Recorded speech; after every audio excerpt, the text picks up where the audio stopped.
Au lendemain du coup d'État en Guinée qui a renversé le président Alpha Condé, les Guinéens se demandent si les putschistes au pouvoir depuis dimanche sont en mesure d'assurer la transition politique du pays. Pour Seydi Kaba, journaliste et commentateur de l'actualité africaine, c'est dans l'intérêt des militaires d'agir rapidement en faveur d'un gouvernement civil. Ils peuvent, comme on l'a vu ailleurs, proposer une transition de 18 mois ou de 2 ans. Ensuite, des discussions peuvent avoir lieu sans doute avec la communauté économique des États d'Afrique de l'Ouest pour arrêter une durée de transition. Et deuxièmement, comme vous savez, la communauté internationale est vent debout contre le coup d'État qui vient d'être perpétré en Guinée.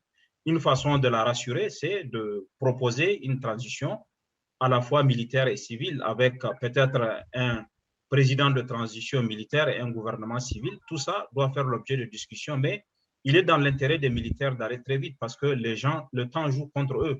Plus tard ils mettront à proposer la nature de la transition et sa durée, plus fortes seront les contestations à la fois de l'organisation sous-régionale, la CEDEAO, de l'Union africaine et des Nations unies. Selon Seydi Kaba, le silence de la communauté internationale lorsque le président Alpha Condé avait fait adopter une nouvelle constitution en mars 2020 qui lui avait permis de contourner la limite de 2 mandats pourrait être à l'origine de la situation actuelle. La communauté internationale n'a pas pipé un seul mot lorsque le président Alpha Condé est passé en force pour se présenter à ce 3e mandat. Elle n'a pas non plus pipé un mot, à l'exception de l'Union européenne qui a protesté lorsque plus de 200 personnes ont été incarcérées après la présidentielle. On n'a pas entendu la CEDEAO, on n'a pas entendu la communauté internationale. On est presque dans le schéma du médecin après la mort. Et c'est ça qu'il faut éviter. On a l'impression qu'on ne tire pas les leçons. Il y a eu un coup d'État en août 2020 au Mali. On a vu venir le coup d'État. Les prémices étaient perceptibles. La communauté internationale n'a rien fait. Dans le cas de la Guinée, on a vu venir une dégradation de la situation. On a même quasiment vu venir le coup d'État. La communauté internationale n'a rien dit. Aujourd'hui, elle n'est pas légitime à venir contester le pouvoir militaire. Je pense que le mieux à faire aujourd'hui, c'est d'accompagner la transition en Guinée. Le recul de la démocratie serait devenu le motif ultime qui pousserait les militaires à confisquer le pouvoir, un motif qui fait craindre une multiplication de ces coups d'État en Afrique. Grave recul de la démocratie. Les militaires prendront prétexte pour faire des coups d'État. Les coups d'État arrivent parce qu'il y a des conditions du coup d'État, la confiscation de la démocratie, le non-respect des institutions et des valeurs de la démocratie.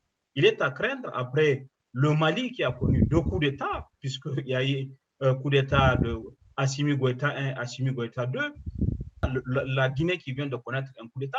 Nous n'oublions pas qu'avant ça, en 2010, il y a eu un coup d'État au Niger. En 2014, le président Kampaoré a été renversé par la rue. Donc, à chaque fois qu'il y aura un recul de la démocratie sur le continent, une confiscation de pouvoir par la volonté de quelques-uns, il y a des risques de coup d'État et les militaires se sentiront légitimes.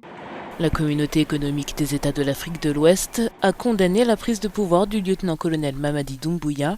La CEDEAO se réunit en sommet virtuel mercredi pour discuter du putsch qui a renversé le président Alpha Condé. Si Doumbouya a insisté lundi sur l'ouverture d'une concertation en vue de la transition politique, les militaires ont déjà fait un premier acte en libérant mardi des dizaines d'opposants politiques au régime déchu.